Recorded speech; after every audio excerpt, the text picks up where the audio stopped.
이재명 정부의 국정 운영 방식은 확실히 다릅니다. 왜 국민 주권 정부인지 말보다 행동으로 보여주고 있습니다.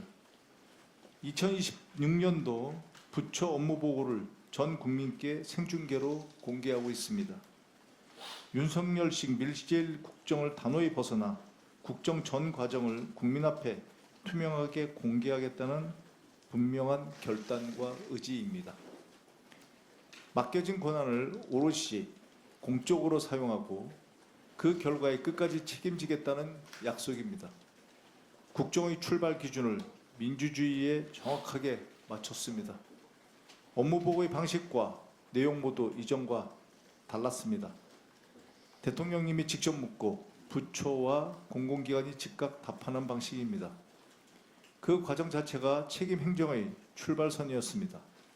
추상적인 말잔치가 아니라 구체적인 실행 계획과 성과를 분명히 요구한 자리였습니다.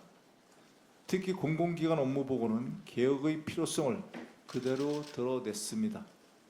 알박기와 낙하산으로 얼룩진 일부 공공기관의 민낯이 여실히 드러났습니다. 대통령의 공개 질타는 더 이상 무능과 안일이 용납되지 않는다는 분명한 경고입니다. 민주당은 국민께 보고된 계획과 대통령의 지시가 현장에서 제대로 이행되는지 꼼꼼하게 점검할 것입니다. 부족한 부분은 보완하고 잘못된 지점은 과감히 바로잡겠습니다. 정부의 계획이 예산과 입법으로 완성되도록 책임있게 뒷받침하겠습니다. 국민을 국정의 중심에 두는 국민 주권 정부의 철학, 민주당이 함께 실천하겠습니다.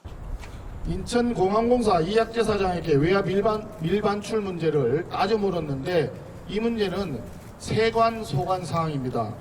무엇을 누구한테 물어야 하는지조차 구분하지 못하고 공개적으로 조롱하고 모욕을 주는 모습은 대통령의 품격에 전혀 맞지 않습니다. 정책 점검이 아니라 전 정부에서 임명된 공공기관장들에게 더 이상 버티지 말고 나가라 라고 하는 무언의 압력으로밖에 해석되지 않습니다. 교육부 업무보고에서 환단 고기를 거론한 이른바 환빠 발언도 마찬가지입니다. 천박한 인식을 드러낸 매우 불쾌한 사례입니다. 역사학계에서 이미 위작으로 분류된 책을 근거로 해서 국정 운영의 방향인 양 제시를 하고 이를 동북아 역사재단 같은 국가 전문 연구기관에 강요를 한다는 것은 국가의 역사인식과 지적 토대를 근본부터 흔드는 일입니다. 정치가 또는 권력이 역사를 재단할 수는 없는 일입니다. 그럼에도 불구하고 특정 기관을 마치 제 역할을 하지 않는 무능한 집단인 양 낙인 찍고 급박하는 모습은 역사를 두고 혹여라도 이념적인 편가르기를 하려는 시도가 아닌지 국민적 의구심이 큽니다. 방통위 업무보고에서 정권의 비판적인 언론을 직접적으로 폄훼하면서 행정조치까지 가능하지 않느냐, 이 말은 대통령이 직접 언론 입털망을 지시한 것이나 마찬가지입니다. 지금 비판 여론의 최대 5배의 징벌적 손해배상을 가능하게 하는 언론재갈법을 밀어붙이고 있는데 대통령이 선창하면 여당이 합창하는 모습은 부창부수와 마찬가지로 보입니다. 통창여수라 할 만합니다. 부처별 업무보고는 새 국정 방향을 가다듬는 매우 엄중한 자리입니다. 대통령은 카메라 앞에서 소통 이벤트를 하겠다고 하지 말고 현안부터 정확히 파악해서 책임 있는 국정을 지휘해야 할 것입니다. 일하는 기분을 내기 위한 쇼만 하지 말고 진정으로 국가와 국민을 위한 일이 무엇인지 기본부터 다시 챙겨보기를 강력히 촉구합니다. 대통령이 업무보고를 받는 자리에서 벌인 촌극을 보며 기시감이 들었습니다. 바로 팥쥐 엄마의 모습이었습니다. 우리 사회의 재혼 과정에서 많은 부모가 의붓자식을 마음으로 키우지만 그렇지 못한 일부의 행태를 꼬집고 아이들에게 무엇이 올바른 것인지 보여주고자 우리는 콩쥐팥쥐를 들려줍니다. 이번 업무보고에서 이재명 대통령은 우리가 아이들에게 절대 그렇게 살지 말라고 보여주는 팥쥐 엄마의 모습 그 자체였습니다. 팥쥐 엄마가 의붓자식 콩쥐에게 밑빠진 독에 물 붓기를 강요했던 것처럼 전 정부 인사라는 이유로 인천국제공항공사 사장에게 본인 업무 범위도 아닌 것을 물어보고 제대로 답을 기다리지도 않은 채 낙인 찍어 괴롭히는 모습은 팥쥐 엄마도 울고 갈 만한 갑질이었습니다.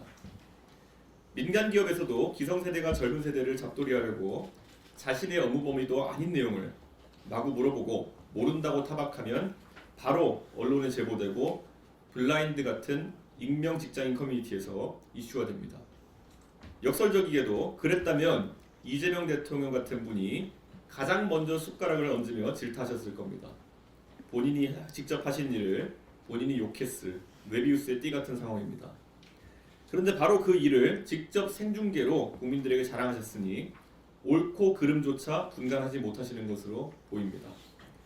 지금 대통령께서 기관장들에게 보여주시는 기괴한 자신감은 더 많이 알고 더 자세히 알아서 생기는 것이 아닙니다.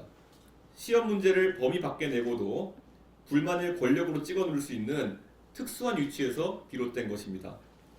얼마 전 농림부 장관에게 일본인인 척하고 바나나를 수입하면 안 되냐라고 묻던 때부터 징조가 보이던 일입니다. 대통령에게 충원하고자 합니다. 밑빠진 독에 물을 채우라는 불가능한 과제를 영화 달마야 놀자에서는 부처님의 가르침을 은유적으로 전하는 도구로 사용했습니다. 주지스님은 조폭과 자신의 제자가 밑빠진 독에 물 붓기 시합을 할 때 자신의 제자들을 섭섭하게 하면서까지 물에 항아리를 던진 조폭을 칭찬하며 부처님의 길로 인도하려 했습니다. 대통령께서도 그런 모습을 보여주시길 간절히 기원합니다.